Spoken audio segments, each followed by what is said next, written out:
మహబూబాబాద్ జిల్లాలో ఇనుగుర్తి మండలం పాతతండా గ్రామ పంచాయతీలో సర్పంచ్ ఎన్నిక ఏకగ్రీవమైంది. గత కొంతకాలంగా పాతతండాలో ఎలాంటి అభివృద్ధి జరగకపోవడంతో వచ్చే 5 ఏళ్లు తమ గ్రామాన్ని అభివృద్ధి చేసుకోవాలని గ్రామస్తులంతా సర్పంచ్ను ఏకగ్రీవంగా ఎన్నుకున్నారు. పాతతండాలో బాగా చదువుకున్న ఇస్లావత్ నరేష్ ను ఏకగ్రీవంగా ఎన్నుకున్నారు. తనపై ఉంచిన నమ్మకాన్ని నిలబెట్టుకుంటానని, భవిష్యత్తులో తన వంతు కృషి చేస్తానని సర్పంచ్కు ఎన్నికైన నరేష్ తెలిపాడు.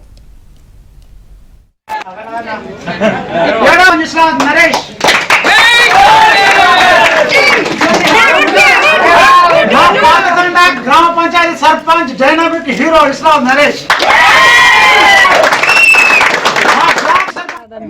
మహబూబాబాద్ జిల్లా ఇనుగుర్తి మండలం పాతతండా గ్రామ పంచాయతీ. నన్ను మా పెద్దలు ఇరు పార్టీ వాళ్ళు కలిసి కాంగ్రెస్ పార్టీ నుండి ఏకగ్రీవంగా నిలబెట్టడం జరిగింది. నేను కొంచెం ఎడ్యుకేషన్ పట్ల ఆసక్తితో ఉన్నానని మా వాళ్ళు నన్ను ఎన్నుకోవడం జరిగింది.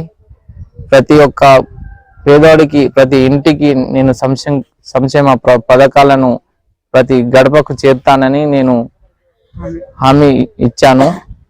అలాగే వాళ్ళ మాటను కట్టుబడి ఉండి చేస్తానని వాళ్ళతోని మాట్లాడి చేశాను.